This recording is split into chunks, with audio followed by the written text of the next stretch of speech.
الحمد لله الحمد لله الذي أرسل رسوله بالهدى ودين الحق ليظهره على الدين كله وكفى بالله شهيدا وأشهد أن لا إله إلا الله وحده لا شريك له وأشهد أن محمدا عبده ورسوله صلى الله عليه وعلى آله وصحبه أجمعين. أما بعد, as to what proceeds, I greet you all with the Islamic greeting of Assalamu alaikum wa rahmatullahi wa barakatuh. After praising Allah the Most High, separated from His creation in a manner which befits His Majesty, with love and veneration exclusively for Him, and then requesting He the Most High to send His salah and salam upon His final Prophet and Messenger, Muhammad ibn Abdullah al-Qurashi alayhi salatu wassalam, we meet today to study fiqh. The word fiqh, when we hear the word fiqh, usually the understanding that we get when it comes to the word fiqh is one of the four famous madhabs of jurisprudence or of fiqh, like the Ahnaf, the Malikiyya, the Shafi'iyya, and the Hanabila. When the brothers at the Medina program approached me and requested that I teach fiqh, I told them that the book which I saw befitting for beginners was the book which is in front of you, which is known as Ad-Durarul Bahiyya, Crystalline Gems, by Al-Imam Muhammad bin Ali al-Shawkani. So this book which we intend to study is a classical text which was written by a great scholar of Yemen, as we shall find out. But inshallah, after today's lesson, our understanding or our comprehension or our scope of the word fiqh will change for the better. So we'll start now seeking Allah's aid and assistance. We'll start with the introduction. Now, the next slide.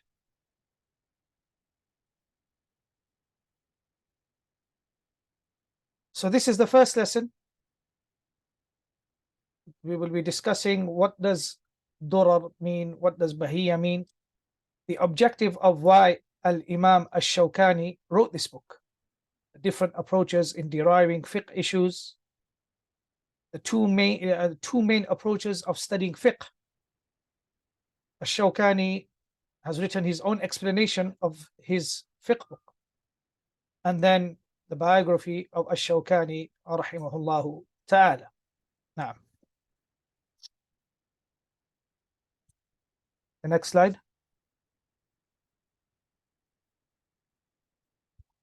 So we have now two words with regards to this book called Ad-Durarul Bahiyya. Durar in the Arabic language is the plural or jam for durra. Durra is its single form, means pearl, jewel, or gem. Bahiyya is also the singular form, the mufrad, for the plural bahaya, which means beautiful and radiant. So Al-Imam al-Shawkani rahimahullah ta'ala decided to call his book Ad-Durarul Bahiyya. And the intent of the author of al-Shawkani rahimahullah by this title was to present the reader crystalline gems of the Quran and Sunnah. So this is with regards to Ad-Durarul Bahiyya. So you understand the title of the book. Classical scholars would select different titles or eye-catching titles when it came to naming their books. So the next question that needs to be asked is that what was the objective of Al-Imam al-Shawkani when he wrote this book? Every single scholar we find who writes a book has an objective of why he is writing this book.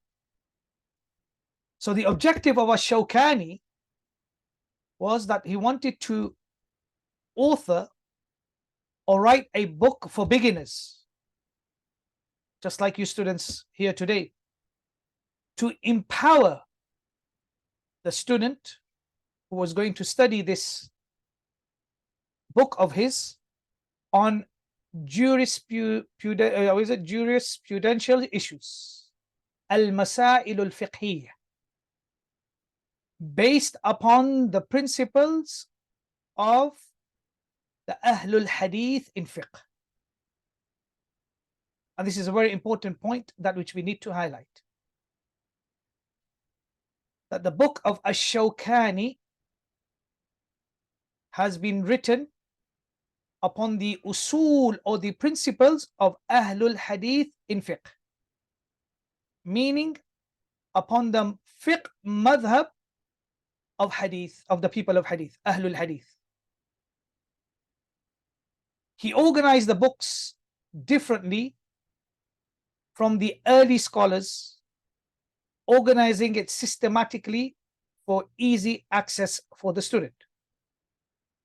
So the scholars of the past, the Ahlul Hadith of the scholars of the past, if you were to look at their books, if you were to look at the books of Abdul Haq al-Ishbili, if you were to look at the books of Ibn Abdul Hadi, the student of Shaykh al-Islam Ibn Taymiyyah, if you were to look at the books of Ibn Hajar al-Asqalani, and scholars who came before them and after them as well, you would find that their methodology of writing books of fiqh was unique in the way that they followed the standard style of writing books of fiqh by the great giants of the Ahlul Hadith, like Imam al-Bukhari,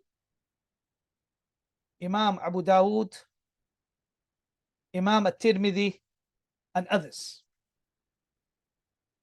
But Ash-Shawkani organized this book differently from these early scholars, organizing it systematically for easy access for the student. So the book Ad-Durar al-Bahiyya has about 40 topics he wrote about, starting with the book of Tahara, Kitab al-Tahara, and ending with the book of Jihad, Kitab al-Jihad. So Shawkani, he took a different approach. Why? Because the himmah of the students of knowledge and the himmah of the people, or the courage and the energy of the people of his time until this day, is not like the courage and the zeal or the enthusiasm of the people of the past. So to make it easy, he adopted this style. Now, with regards to the text which we are going to be studying, then Ash-Shawkani's book has been translated into English by Abdullah Al-Hassan and edited by Richard Arnold, who is known as Abdullah. One of the objectives of Ash-Shawkani to compile this book, Ad-Durar al-Bahiyya, is that he attempted to address every aspect of human life. So his book consists of ibadat, issues pertaining to ibadah, and mu'amalat, when it comes to nikah, talaq, and all other issues related. Human behavior, akhlaq, and other types of transactions and etc. Because when we hear the word fiqh in its context, usually fiqh usually talks about or revolves around halal and haram. The fiqh of learning halal and haram, all the issues that we learn, the main objective is to know what is halal and what is haram, what can be done and what cannot be done. So once again, if we are asked this question, what is the theme of Al-Imam Ash-Shawkani's book? Then we will say that the theme of Ash-Shawkani's book is based upon the principles and the fiqh of Ahlul Hadith. If we are asked this question, that what makes his book different from the giants and the Imams of Ahlul Hadith who came before him, like Al-Bukhari, Abu Dawood, At-Tirmidhi and others, answer will be that Ash-Shawkani in his time wanted to write something systematically for beginners and that for students to have easy access. If we are asked that, what did Shawkani try to do? Then the answer would be that Ash-Shawkani rahimahullah in his book, he tried to cover all the important aspects of a Muslim's life. And the human being, the Muslim, his life is divided into two parts. His ibadat and his mu'amalat. His transactions as well as his ibadat. Na'am. The next slide. So now, when it comes to the different approaches in deriving fiqh, so there are three main approaches when it comes to learning fiqh. The Ahlul Hadith, who extract their fiqh directly from the Quran and the Sunnah. And the leaders of this madhab are the likes of Al-Bukhari. People think that Al-Bukhari's book is a book of hadith. But in reality, Al-Bukhari's book is one of the greatest books of fiqh. I don't know if you knew this, but this is the truth.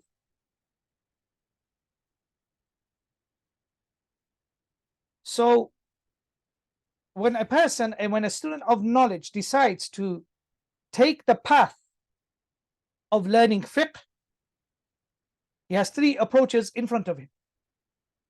Either he takes the approach of the people of hadith, Bukhari, Muslim, Abu Dawud, Tirmidhi, Nasai, Ibn Majah, Imam Ahmad, Al-Awza'i, Sufyan al-Thawri, Hasan al-Basri, all these great scholars. They were all Imam Malik, Imam al-Shafi'i.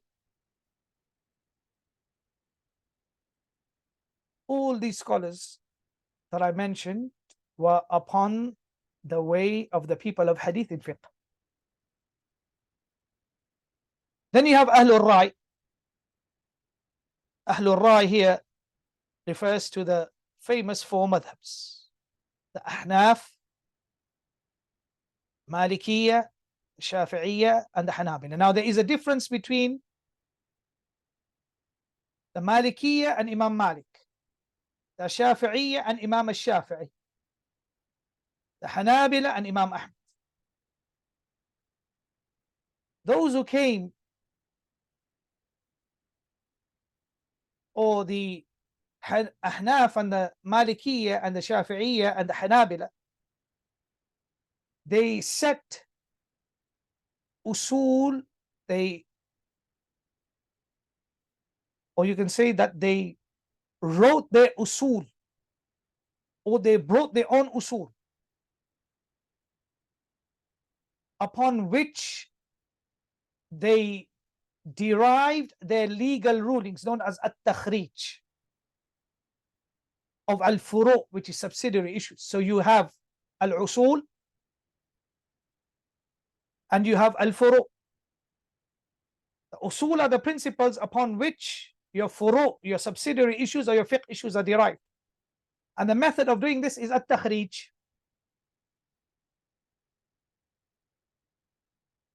So they had their set principles, and all four madhabs have different principles to which they disagree with one another. In fact, within the madhabs, you will always find them disputing with one another. So this is the second, who are known as Ahlul Rai, which are the famous four madhabs which are known, which have survived till this day, as many claim. And the reasons of why they survived,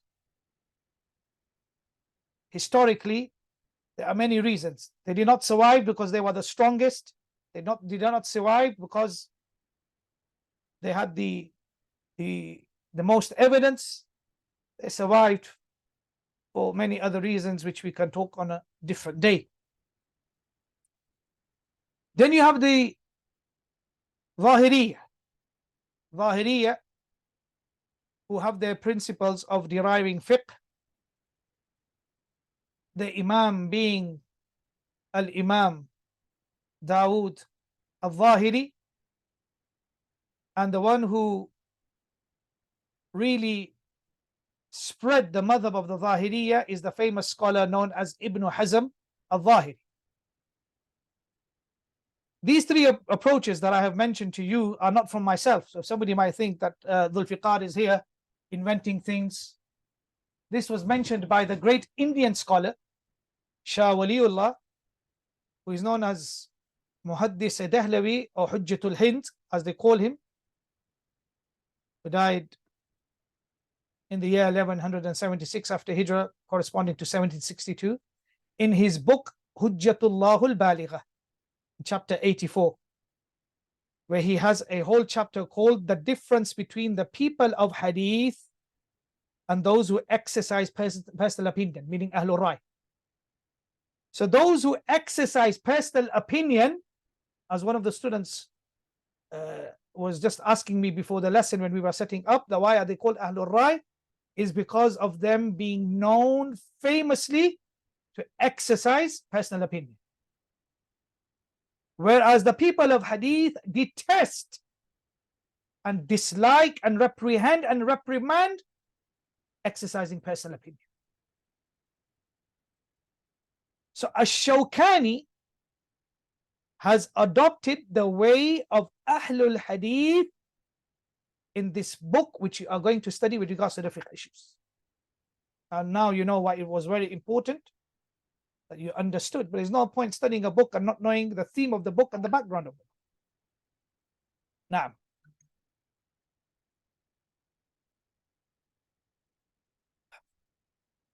that was with regards to the different masalik or the different madhahib that we have in fiqh. So we have three: the Ahlul Hadith, the Ahlul Rai, and the Zahiri. Now, when you look at the contents of any book of fiqh, so you have, when you pick up a book of any book of fiqh, when you pick up any book of fiqh, you will find that the contents that can be found in the book of fiqh will have two main approaches. Either the scholar will present the evidence as the primary source, and then the issues will be derived from it, making it secondary. So he, for example, like Imam al-Bukhari, pick up Sahih al-Bukhari, you will find that he brings the hadith of Rasulullah sallallahu alaihi wasallam, and whatever he derives from this hadith, he puts it or inserts it in his chapter headings. So for example, books like At-Tirmidhi, Sunan Abi Dawud, Bulugh al-Maram, they have made the primary source the hadith of Rasulullah sallallahu alaihi wasallam, so you'll find that as the text, and then they will derive issues, fiqh issues from the hadith.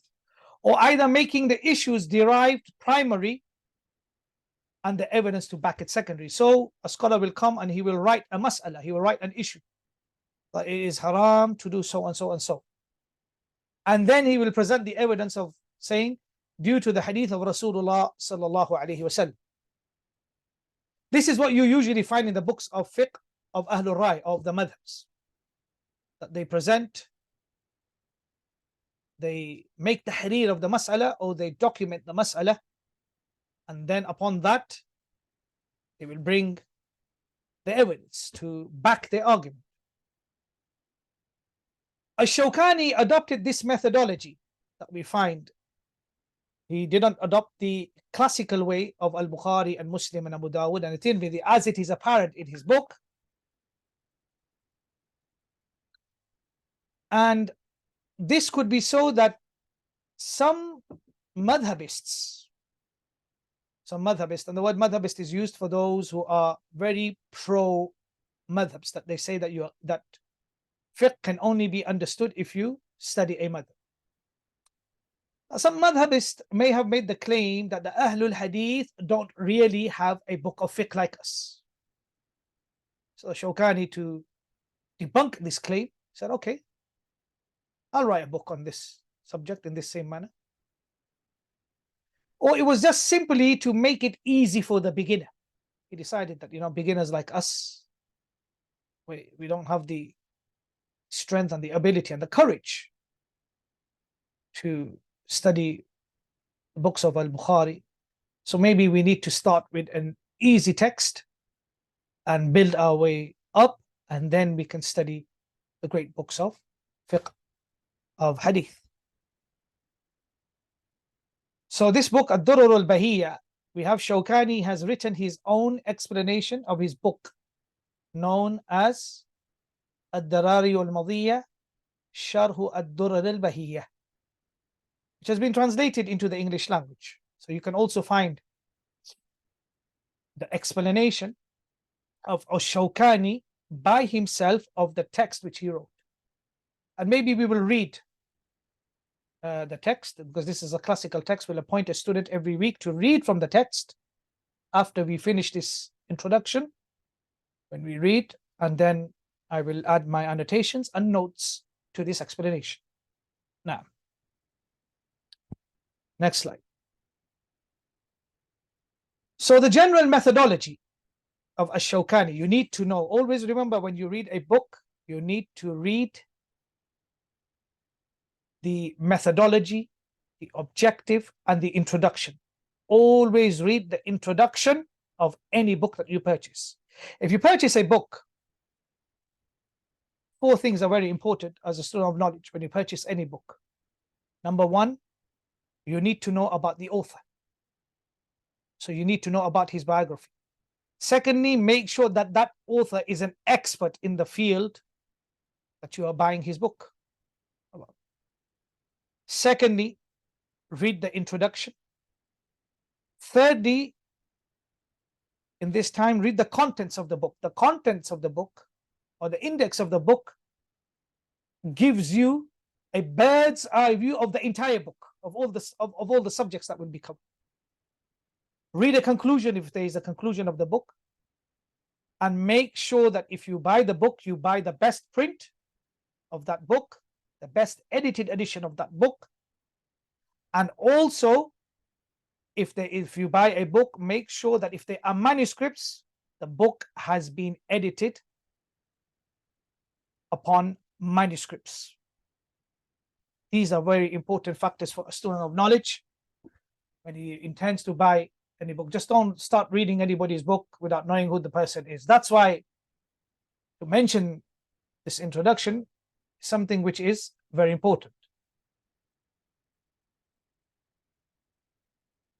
So what's the al-manhaj al-am, or the general methodology of Ash-Shawkani in his book? Oh, sorry, his explanation. The explanation of his book. His own explanation, Ad-Darari al-Madiyya. The general methodology of how Shawkani explains his own text is that he further explains his speech in detail. The famous statement of the Arabic language is خَيْرُ الْكَلَامِ مَا قَلَّ وَدَلَّ, that the best speech is that speech which is comprehensive and to the point. So writing hundreds and hundreds of pages is not seen as a good action. Some people, when on now we find in the 21st century, that when they write their PDFs, when they write PDFs about people, when they want to write refutations, they say he wrote 150 pages in Muslim academia, this may be considered as wasting paper and ink. That's what all of the scholars interpret it as, wasting paper and wasting ink. So we know that Rasulullah sallallahu alaihi wasallam, one of the greatest qualities that he had was Jawami al-Kalim, that he had the elucidation of speech. He spoke really very little words and they had volumes of meanings. So Shawkani, when he wrote this text, he wrote it very comprehensively and very concisely, easy for the student of knowledge. Then in his explanation, he goes into detail. Whatever he mentioned in the text, he brings evidence by referencing it, like I mentioned. Also, he authenticates the hadith or weakens it. He says that this hadith is sahih, this hadith is da'if, either by quoting the great imams of the Ahlul Hadith or his own research. For example, he'll say that so-and-so narrator is weak because so-and-so said this. So he'll bring all this, you'll find this. He mentions the famous, at times he'll mention, when he wants to make a comparison and a comparative study, he'll mention the famous four madhabs, as we shall see. And he'll mention other imams of hadith as well, such as Awza'i and others. So this is the general methodology of Ash-Shawkani in his own explanation of his book Ad-Durr al-Bahiyya, which is known as Ad-Darari al-Madiyya. Now, if there are any questions before we move forward to the biography of Ash-Shawkani?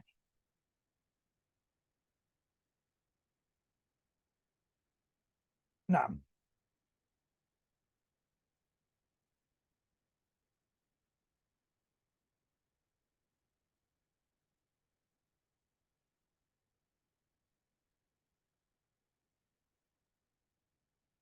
طيب. Seems that there's no questions, everything is clear. طيب, the biography of Ash-Shawkani.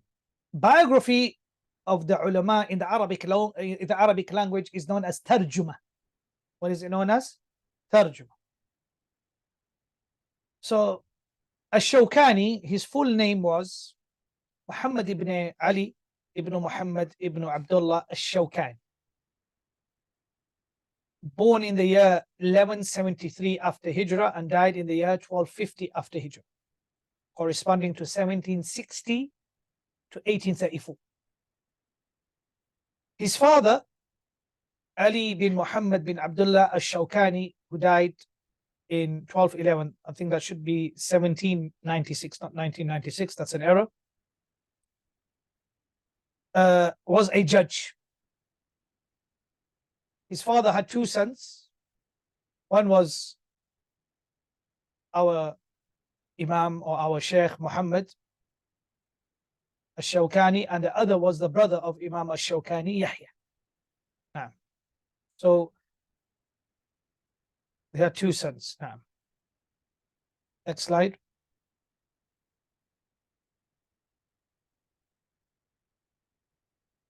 So Ash-Shawkani had two sons. He had a son called Ahmed, who died in the year 1281 after Hijrah, corresponding to 1864, and he had another son called Ali, who died in the same year as his father died, 1250 after Hijrah, corresponding to 1834. So the sons of Ash-Shawkani left behind no sons. So the lineage of Ash-Shawkani continued from his brother's side, Yahya ibn Ali. So Shawkani had no sons. His sons, they had no sons, meaning he had no grandsons.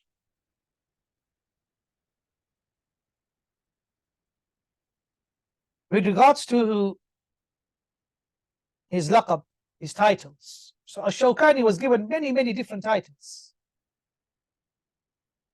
The term Ash-Shawkani is referring to a village which was inhabited by a tribe from Yemen known as Khawlan. and it would take a day's journey to travel from between the famous city Sana'a and Shawkan. So Ash-Shawkani rahimahullah's ascription is towards this village between Sana'a and Shawkan is, you can say, a day's journey's travel from Sana'a. So this is one of the titles that he is famously known as Ash-Shawkani, meaning ascription to the village near Sana'a.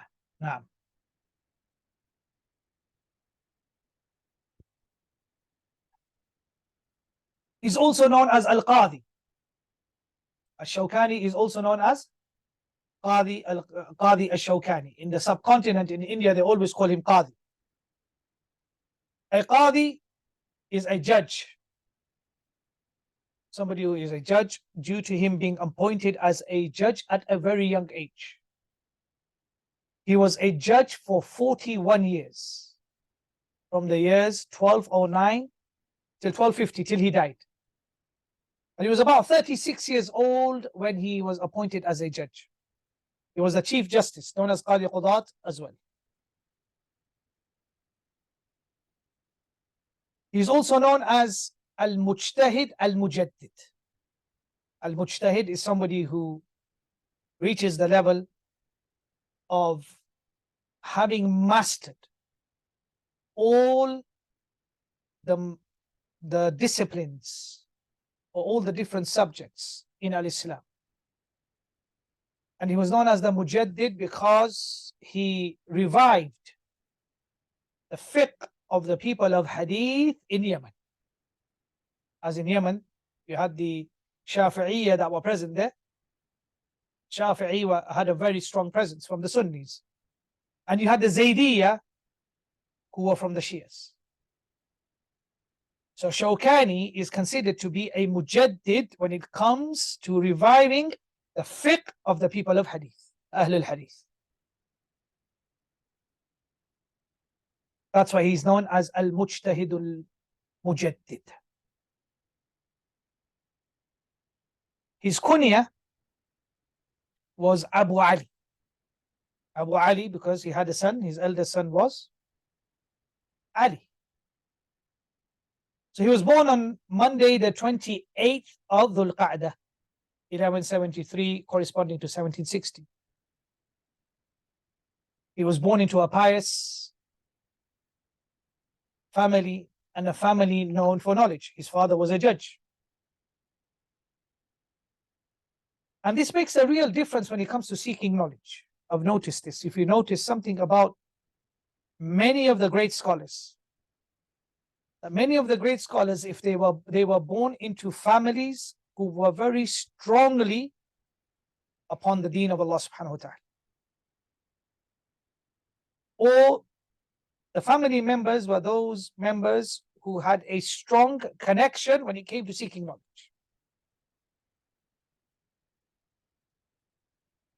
At an early age,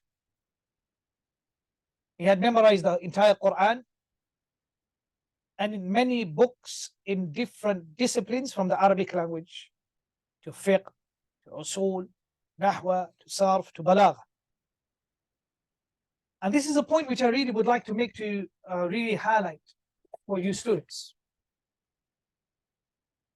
We find when you read in the tarajim or in the biographies of all the scholars, that the first thing that they gave importance to at an early age was to memorize the Quran. That's why we find many scholars memorizing the Quran at the age of 7, at the age of 8, at the age of 9, at the age of 10, at the age of 11, at the age of 12. The importance of memorizing the Quran. One of the benefits that I will give you for memorizing the Quran is that I memorized the Quran when I was 14 years old. Alhamdulillah, at the age of 14, I completed memorizing the Quran. Being an Ajmi, being an non-Arab, I didn't understand anything that I had memorized. or the impact of the Arabic language and the rules of the Arabic language, the nahwa and the sarf of the Arabic language was upon my tongue. So when I would see somebody speak in the Arabic language and mix up the verbs or the tenses or do something, although I didn't understand what they were saying, but I would tell you that this does not sound right because of the Quranic way of what we had memorized. At a young age, I could notice this. When I came to Saudi Arabia, I noticed when the Arabs would break up the rules of the Arabic language, destroy the rules of the Arabic language. So therefore, as a student of knowledge, you have to give importance. If you want to master the Arabic language, then memorize the Quran. Memorize the Quran. And it's very important that you give time to the Quran. It is for this reason that we find the likes of Al-Dhahabi and others have mentioned. Imam Al-Dhahabi, the student of Shaykh al-Islam ibn Taymiyyah, and other students of Shaykh al-Islam ibn Taymiyyah, they mentioned that Shaykh al-Islam ibn Taymiyyah, at the end of his life, he said, I have one regret. That when he was imprisoned and there was only the Quran with him, and when he reflected and contemplated upon the Quran, he said, I feel that if I had known that this is how the Quran is and the importance and the impact of the Quran, I would have probably only focused on the Quran and left everything else. So memorizing the Quran at an early age is very important. No student of knowledge can be considered a student of knowledge if he has not memorized a sufficient amount of the Quran. And then coming to the Arabic language. No student of knowledge is a true student of knowledge whose deen or religion is based upon the English language. No student of knowledge is considered a student of knowledge if he does not know the Arabic language.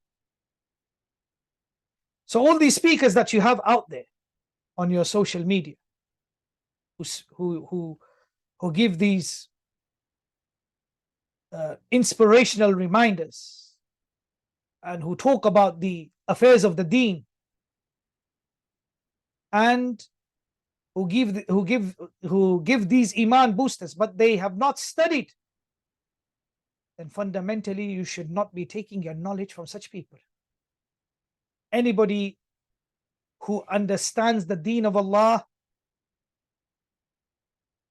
or tries to become a student of knowledge and thinks that he or she can accomplish and achieve being a student of knowledge in another language as a medium, whether it's Urdu or English, then know that you are at the mercy of the translation's comprehension and understanding.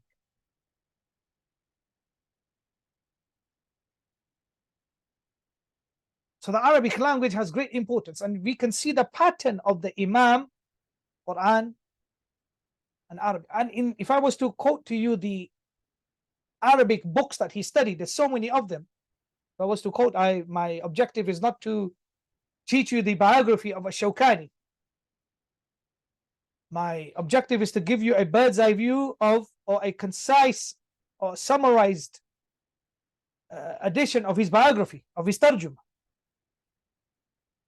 If I was to list the Arabic books that he studied, the person would be shocked. And that's why he was called a mujtahid.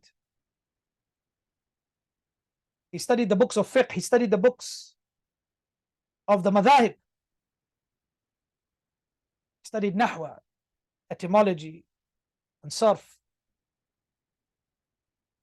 Arabic grammar, sarf, etymology, balagh, Arabic literature.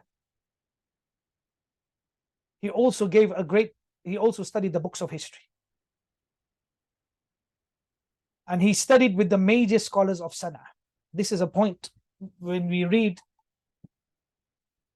in many biographies, you find that the scholars of their time always they traveled or they studied with the major scholars of their time.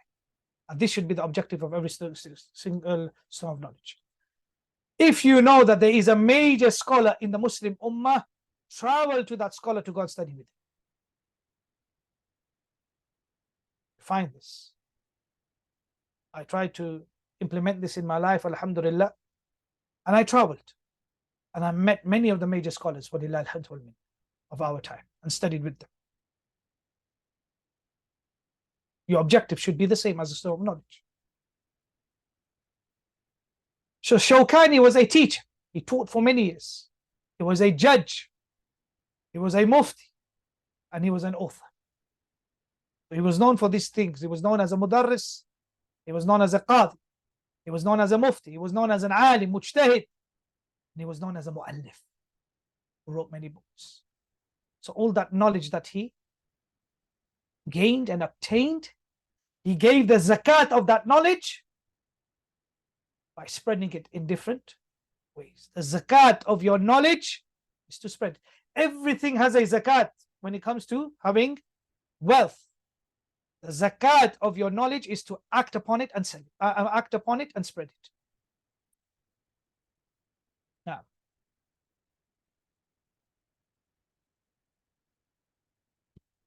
his teachers,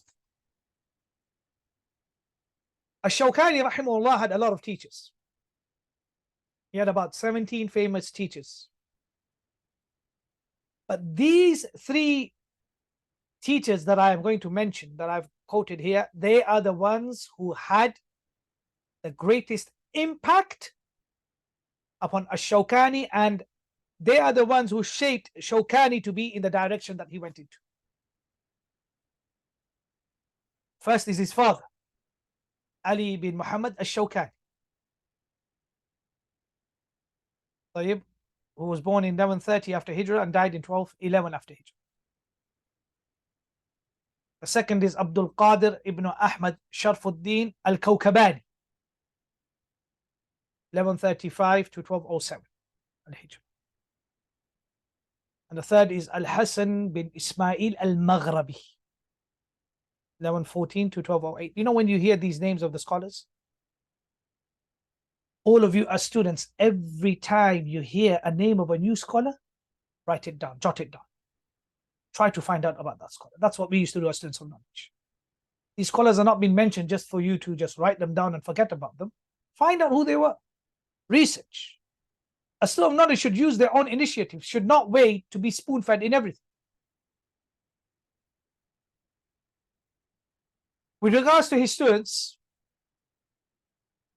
then subhanallah, his father was his student. So he was the student of his father, and his father was his student. This is the fa'idah today that you will take. Ash-Shawkani was the tilmeed and the sheikh of his father. And his father was his sheikh and his tilmeed. Some of the biographers have written that the great Indian Ahlul Hadith scholar, Al-Nawab Siddiq Hasan Khan, born in the year 1832 and died in the year 1890, who was the king of Bhopal, was from the students of Ash-Shawkani. Due to Siddiq Hasan Khan saying, our Sheikh said. So Siddiq Hasan Khan in his books would say, Qala Shaykhuna. Due to him saying, Qala Shaykhuna, many people who compiled the biography of Ash-Shawkani, they said that Siddiq Hasan Khan is the student of who? Of Ash-Shawkani, but this is not correct. Siddiq Hasan Khan is not the student of Ash-Shawkani. If you were to say that he is a student, then he is a student through the books of Ash-Shawkani.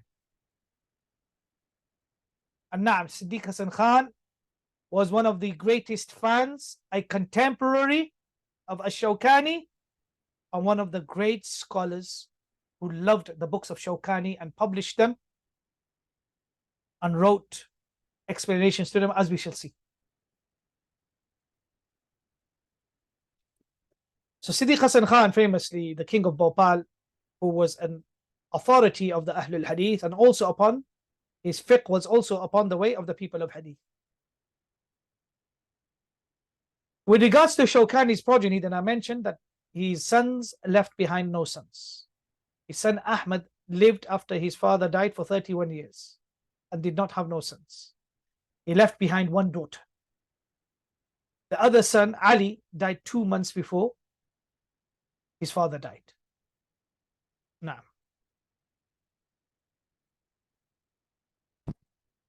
the next slide. So, so this is what we have for today. Alhamdulillah. One point that I need to make mention is that when it comes to madhabs, people have this false notion that there are only 4 madhabs. The madhab of the people of hadith has been into existence and has coexisted from day one. And this misconception needs to be clarified. I told you that the madhabs were approaches in fiqh, which you have learned. So the approach of Al-Bukhari, Muslim, Abu Dawood, who took their approach from who? From their teachers. Who took their approach from their teachers going back to the Sahaba Ridwanullahi alayhim ajma'in. It is established that the famous 4 madhabs evolved, it took for them to be evolved completely for almost 400 years. And that's when the fanaticism and the bigoted blind following, taqleed, spread. So these are approaches. So those who say that there is no such thing as a madhab of the people of hadith or madhab of Ahl al-Hadith, ask them, does their approach exist or does not exist? If their approach exists, then the madhab exists of following the hadith of Rasulullah sallallahu alayhi wasallam. So Ash-Shawkani was an imam of the Ahl al-Hadith of his time. His fiqh was based upon the way of the people of hadith. And inshallah, we want to follow this approach, the approach of the people of hadith. That's why we have chosen and selected this book, Ad-Durr al-Bahiyya, which has no flavoring or no ingredients of any madhabs. Alhamdulillah. It's not diluted, it's pure. What is it? It's pure, it has no dilution in it. It's only Quran and Sunnah, as we shall see bi'idhnillahi ta'ala in the following weeks when we shall study this text. Now, if there are any questions, then the sisters can send their questions to admin and the brothers can ask their questions on the mic if the admin gives them permission. Now,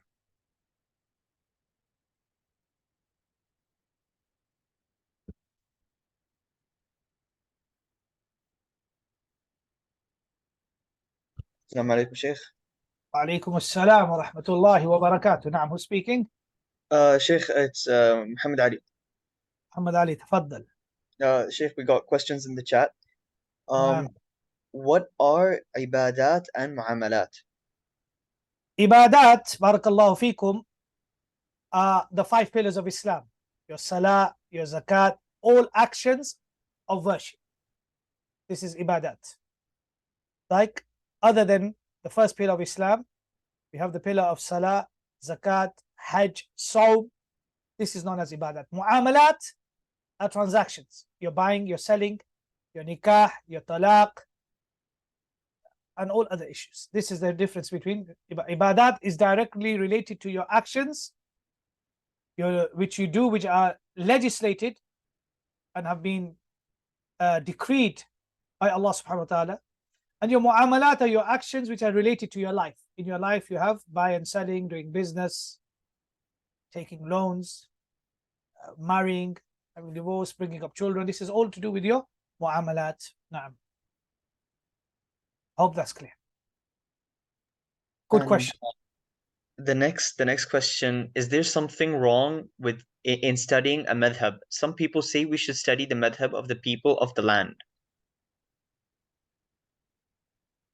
With regards to that which is obligatory upon a Muslim is to study that which Allah subhanahu wa ta'ala has decreed, and that is to study قال الله وقال رسوله صلى الله عليه وسلم. That is the ultimate objective of a person to study.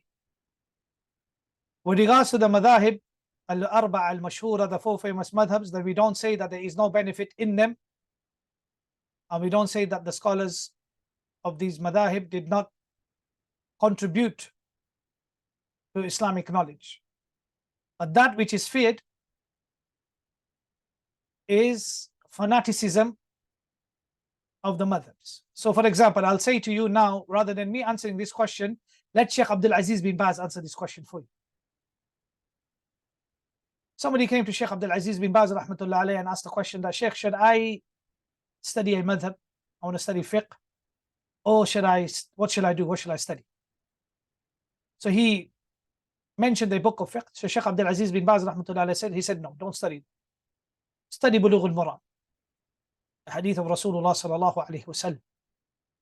They asked why. He said, because I fear that if you study at the beginning level of madhahib, then it may lead to fanaticism.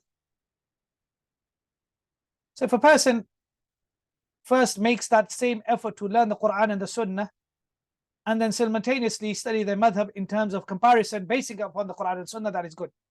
Independently studying a madhab and abandoning قال الله وقال رسوله صلى الله عليه وسلم, this is not befitting for a Muslim. This is the fatwa of Sheikh Abdul Aziz bin Baz.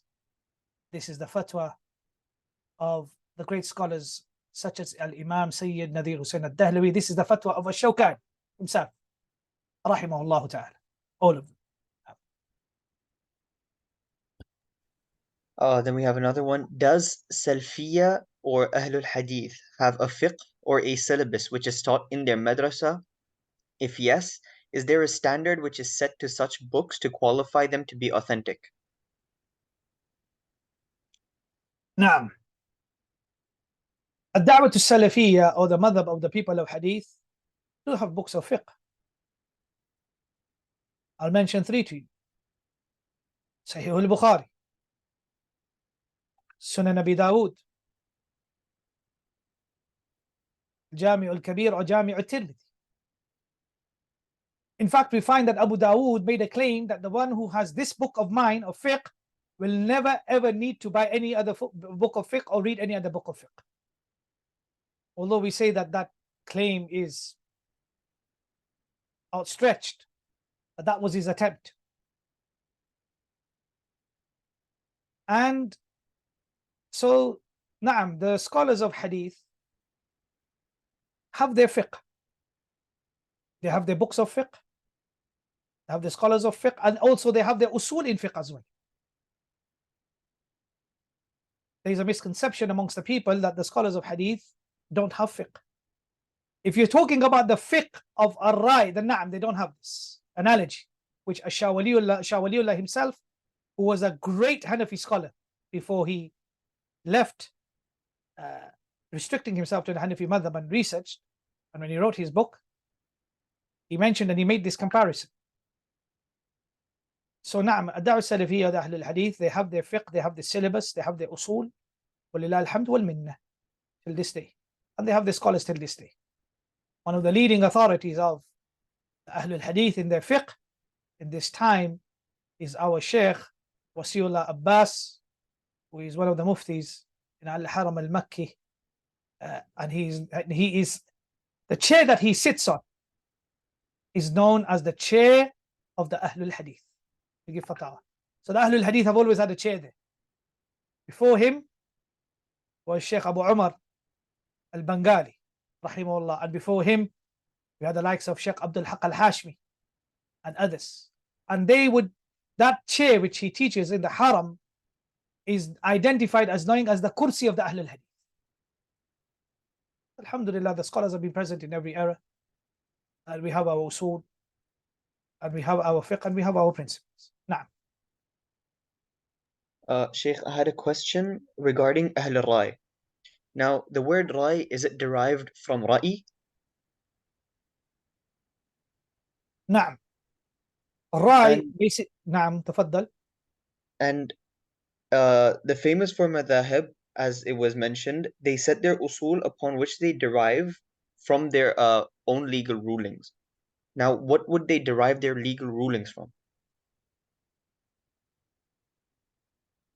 With regards to Ahlul Rai, then the terminology or this term Ahlul Rai, is used in different contexts.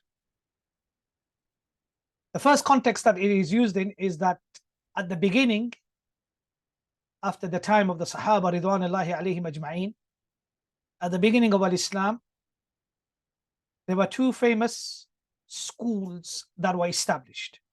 One was in Medina and one was in Kufa. The people of Medina, the Imam was Imam Malik, rahimahullah ta'ala, and he was known as the Imam of Ahlul Hadith. Remember, there's no Malikiyah then. Nobody can say that there was Malikis with Imam Malik. If you had asked Imam Malik today, if you woke Imam Malik up from his grave and said to him, these are the Malikiyah, he would say, who are they? Which group are they from? So we had Imam Malik, rahimahullah ta'ala, who was the Imam of Ahlul Hadith. And you had another school in Kufa. And this school's Imam was Abu Hanifa. So that school became known as Ahlul Rai. Okay? And then they had their disputes and they had their different usul. Obviously, the Ahlul Rai, in how they analyzed hadith and accepted hadith and would not accept hadith. So there was some form of criticism from the Ahlul Hadith. So these were the two famous schools at the beginning of Al-Islam. Then the term Ahlul Rai became more famously with the Hanafites, because they, when it comes to one of their principles in the Usul al-Fiqh, which is al-Qiyas, they became known to practice Qiyas very frequently, and at times giving preference to Qiyas over authentic hadith of Rasulullah sallallahu alaihi wasallam. So they became known as Ahlul Rai. The context in which Shah Waliullah mentioned Ahlul Rai as the four madhabs is not in this context. He has used it comparatively and saying that those who exercised independent opinion,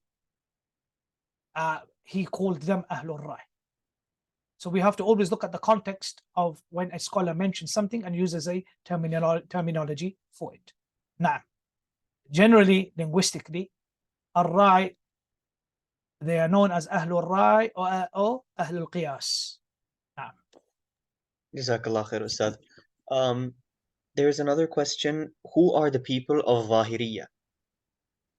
like I mentioned to you, that the people of Zahiriyya, they follow a person who was a contemporary to Imam Ahmad ibn Hanbal, known as Dawud al-Zahiri. They are known as literalists to a certain extent, but they have their own usul. They are very close to Ahlul Hadith, but they totally reject Qiyas absolutely. Any form of analogical deduction is rejected by them. Now, Are Ahlul Rai the same as the people who do ijtihad? everybody does ijtihad. You understand? Even the muqallid, the blind follower who goes to a mufti to ask a question, this is his ijtihad. Nobody is without ijtihad. But it depends what you mean by ijtihad. If you mean ijtihad technically, then everybody from all the different madhahib, they all practice ijtihad. Like a Shawkani, being a mujtahid, is known as a mujtahid as well, so he's a mujtahid. Naam. So in that sense, ijtihad, this terminology is different from ar-rai. Some people may use this synonymously, but that which we know is that there is a difference in its usage.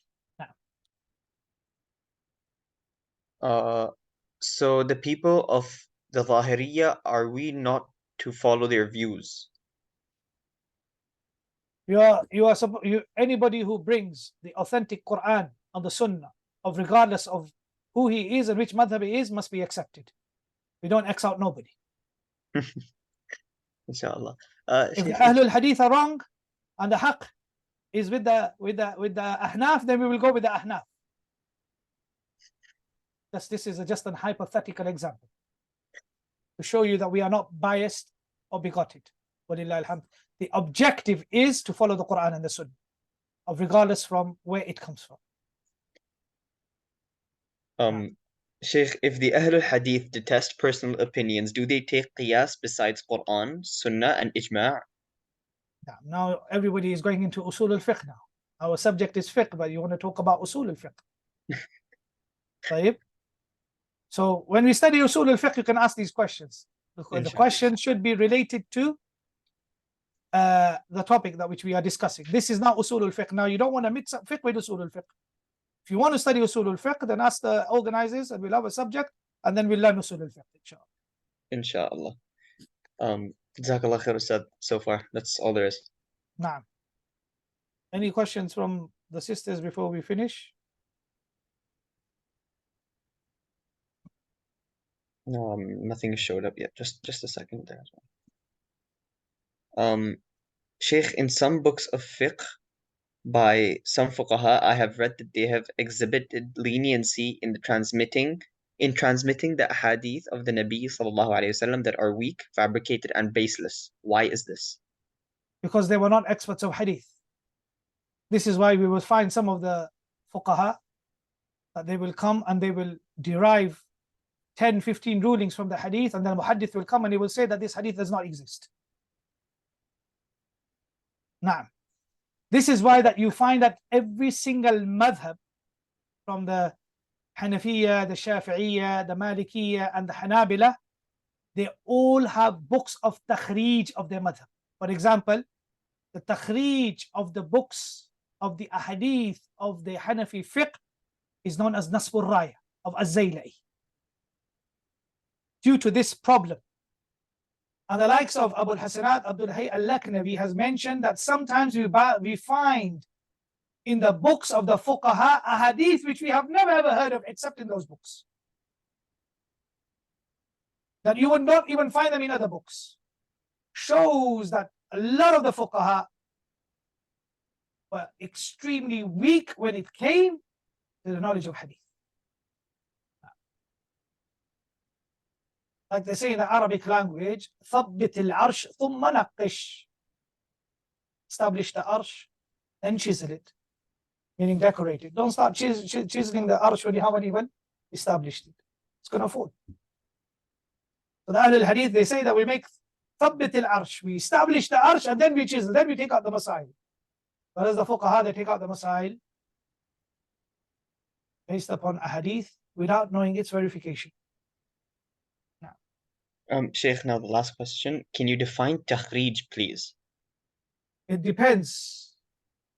The word takhrij lesson that we used is the method or the methodology of deriving and deducing issues of fiqh based upon the principles of that madhab. This is known as takhrij. So you have three things. You have usul, which is the principles. You have furu', which are the subsidiary issues that are derived. Takhrij is the tool to derive from, based upon usul, the issues of furu'. Now, is that clear in this context? So takhrij in fiqh is different to the term takhrij in hadith, in ulum al-hadith. Now, make sure you don't mix them up. Now. Sheikh, that's enough. That's all. So I hope the lesson has not been boring. It's been an eye-opener, and you've learned the approaches, and you've learned who Ash-Shawkani is. We'll finish off his biography. I'll be traveling to Egypt, inshallah, bi-idhnillahi ta'ala, next week. So hopefully the lesson will be from Egypt, if Allah subhanahu wa ta'ala wills. If there's any questions in the meantime. And like I say, one thing that from what I have seen from a lot of the questions, a lot of the students are asking questions, and from that I feel that they haven't read the history, and they haven't read the madhahib, they haven't read a lot of things. So it's like asking a first-year medical student is asking questions in his fourth year medicine to his teacher, which would be very, very, very hard for him to explain. So build a foundation, and these issues will become clear as you study. For you to know that there are three approaches in fiqh, for you to know that there's two styles in presenting the fiqh issues, and you should know that at the beginning there were two main madrasas before all these other different madhahib or madrasas, if you want to call them, came into existence. And know that Ash-Shawkani is not influenced or is not biased based upon any madhab. That's why to study his book is very good. Doesn't mean that Shawkani is infallible and will not make mistakes or has not made mistakes. Nobody is infallible except for the Prophet ﷺ. But to show that he did not write his book under the influence of any madhab. And this is why one of the reasons that we chose his book, because his book of fiqh is a completely independent book of fiqh without any biasness within it. Now, Okay, Sheikh, that's all. Jazakallah khair. barakallahu feekum, inshallah.